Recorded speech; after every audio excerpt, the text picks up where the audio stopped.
Welcome to History and Future of Mostly Higher Education.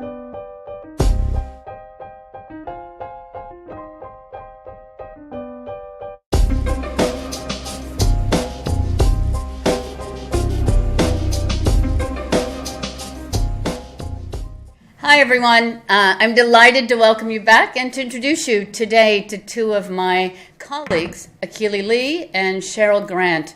I know both of them through the John D. and Catherine T. MacArthur Foundation's initiative on digital media and learning. On our website, you'll find the full biographies for both Akili Lee and Sheryl Grant. But briefly, Akili is the co-founder and director of digital strategy and development for the Digital Youth Network. Sheryl is director of social networking for the Digital Media and Learning Competition. And today we're going to be talking about learning pathways, new modes of assessment, and of course, our favorite question, who's your favorite teacher? We always end with that. So thank you both so much for joining us today. And I know what you have to say is going to be really interesting to the students in this class. Akili, I wonder if we could start with you and if you could tell us a little bit about learning pathways and what we mean by learning pathways, and specifically the Digital Youth Network and what you do to motivate kids, who the kids are, who are the kids in your program, and what you hope that they learn and take away from the Digital Youth Network. Sure, I'll try to make a brief answer to all of those questions. Really quick context, DYN, we're an 8th year digital literacy program. We work with both in middle school and high school age youth. But we kind of have a hybrid approach where we work with them in school, after school, out of school, but also online and in the home. And so for us, it's really trying to say, how do we put in the right amount of supports to really value and develop digital literacies in the same way that we really invest in trying to really develop traditional literacies. And so for us, our approach with that definitely is to be very student and learner centered. And to your question, it's really an interest-driven approach for us. So really being able to say that, different kids have different interests and also at very different places. So they have different ways to kind of begin learning, and they all start at different points. So for a pathway for us, we may say that, one of our students is very into gaming. He may just come in and, take 2 years worth of workshops in game design. He may come in and take, 2 months of workshops in game design, but then go off and start, continuing to build that skill set on his own. I think the interesting piece about learning pathways for us, though, are that one, that they're typically rather unique, ideally. So, one person developing a skill set in game design or film production does not necessarily have to have the exact same pathway to get from point A to point Z as someone else. And so how do we as educators working in schools, out of school, trying to create online resources, how do we really put in the right amount of supports, but also work with the youth to be able to have good opportunities to discover where they can develop these different skills based on their interests, where they can find the right supports for these. And supports can be, of course, websites, they can be packaged materials, they can be MOOCs, but also their mentors and other peers as well. So we do a lot of work with social learning networks to be able to say we not only engage kids face-to-face, but also extend that out online in these safe social learning network environments. And to the question around who, we work primarily, again, with, we started on the south side of Chicago, actually, which was interesting, working primarily with an African-American group of students across probably about 2 to 3 schools, and saw really promising results over time where, after 1 year of having these set interventions and supports in the workshops and after school and partnering with in-school teachers for these kids to really develop their own skills around where they're interested in, you saw after a year they were outpacing, it was a comparison study against a group of kids in Silicon Valley, where you can assume a lot in terms of infrastructure, cultural supports, et cetera. And when you really kind of create your own infrastructure around those youth to really create that passion for learning, but also help them discover those on-ramps to really get onto these new learning pathways, whether it be for podcasting, video game design, whatever they're interested in, and then help them also kind of translate what they're learning and be able to apply those in different contexts. That's fantastic. You used the phrase infrastructure, and you talked about the infrastructure for learning. Can you tell us a little bit about that? It's a word that doesn't come up all that often in learning. Yeah, it's I mean, so we look at that the infrastructure approach from a couple of different ways. So some of it's technology and tools, and a lot of it also though for us are also the social practices. Having the right understanding around how to best make use of those tools and those technologies in the right context. And so one example, as I mentioned earlier, we have a social learning platform called iRemix. Where it's essentially a turnkey solution. Any school, after-school program can create their own private social learning network. So for every program we do, if we're in XYZ school, the kid is going to interact with our mentors face-to-face every day, a couple of times a week, but they have the opportunity to stay engaged with those mentors, with those peers, and really with that content that they're really passionate about learning online 24/7 based on their level of access. Wow. So the infrastructure for us is definitely centers around the social learning network. But a lot of the work we've really been doing is saying, how do we support our mentors? How do we support the educators that we partner with? And when we're now working with other organizations, how do we support everyone to really understand how to look at what the affordances are of any of the technology in play and really say, what are the best strategies to integrate it into my own context? I think infrastructure here is most certainly kind of a traditional technological piece, but it's also really saying how do we make the best use of it for our specific purpose. I love that. That's great, because I think sometimes too often we believe that technology is the infrastructure and just throw it at give the kids laptops, give the kids iPods, and they'll learn. And it sounds like you've really thought through the whole learning superstructure of the infrastructure. We're trying, and that's most certainly a thing that really plagues in the education space. And you start talking ed tech, it's so much of it is throw an iPad into the classroom, throw a smart board in there, give them internet, give them laptops, and we still have this conversation with a lot of folk today, where it's just put it in their hands and they'll figure it out. I think that approach devalues really the skill set and the dispositions that are really necessary to really make the most use of the technology and the access when it's there. That's so we really try to fantastic. look at it from both ends. It's great. Sheryl, one thing you've done in the last 2 years is worked on badging, and I'm thinking about badging and assessment as another part of the infrastructure that motivates learning and helps with learning pathways. I wonder if you'd talk a little bit about that, and then maybe we can have a conversation between the two of you about the different ways that infrastructure, mentoring, leadership go together. Sure, and I think there's two ways it ties in with what Akili is saying, and we can wrap back around to that, but just out of the gate, they're connectors. Badges are connectors, so they connect in those infrastructures that Akili was talking about in the social systems as well as technologically. So what a badge is, the most simple way to describe it is it's an image file with stuff in it. And you actually helped me think about it this way, that grades are actually something that does not have the stuff in them. So there's sort of this separation from the things that you had to do and the tests you had to take, the assessment. Those are all very separate. So I think about the image file with stuff in it as one way to describe it. And then the other way is to think about it, what a grade is a credential, and a badge is a credential. And the credentials that we often think about, and actually I find that a lot of people don't think about credentials, but they are obviously very important and influential in our lives, is that they are really a token of trust. And what we do is that we give them to people and we say, you've done all this work, you've gotten to this point, we're going to give you a credential. And usually what people do is they display them as a line of text on a resume. Maybe they put it up on their wall, but that's all that work, all of that assessment, all of that criteria, all of that mentoring and networking ends up as a line of text.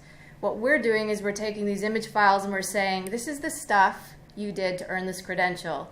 And the reason why it's such an exciting topic right now, and it's making such a big difference, both with the kind of work that Akili is doing and different kinds of systems, is that it ratchets up the trust we have in the learning, the claims that you're making, not only about who you are, but what you've done to earn that.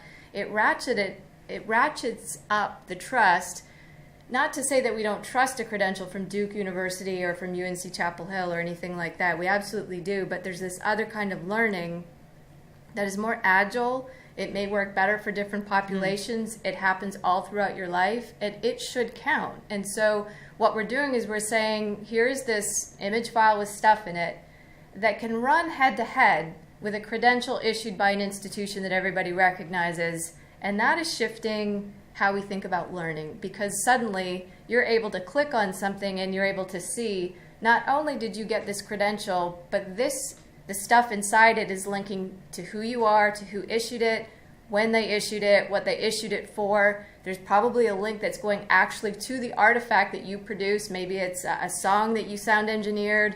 Maybe it's something that you did in offline space. It doesn't necessarily have to be something that happened, but there are all the things that basically say, I claim that I know this qualification. All that information is inside the badge. So it works in the kind of space that Akili's talking about that says we actually have a richer, higher standard for assessment and a type of learning that is in many cases higher than taking a multiple choice test, and we're going to put a badge there, and that's going to actually be your indicator of trust that you know these things and you are this person who can do these things.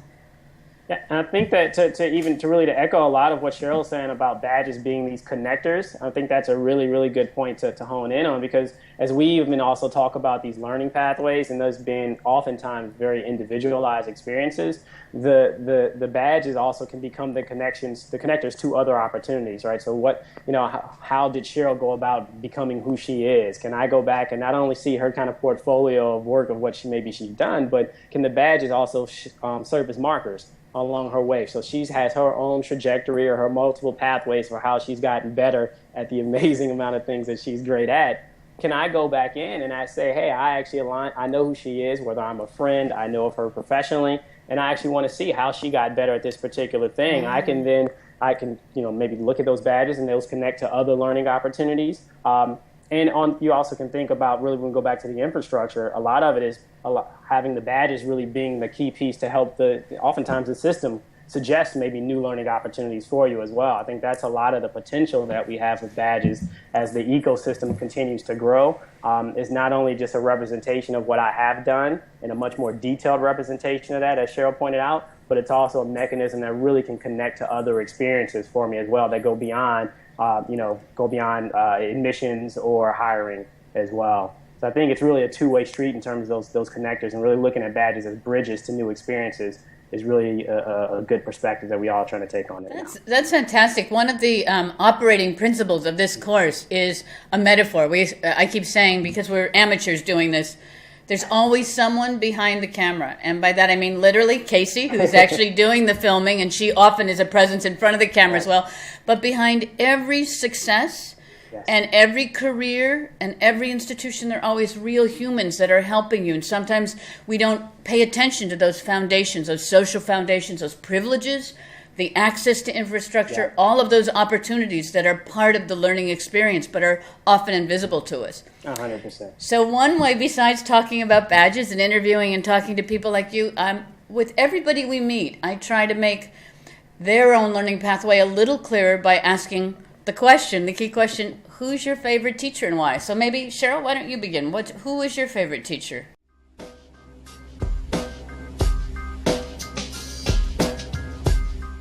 My favorite teacher is a professor I had both in my master's program and my PhD. And the quality that makes him the best teacher is that he gave me real feedback about me as a learner and as a person.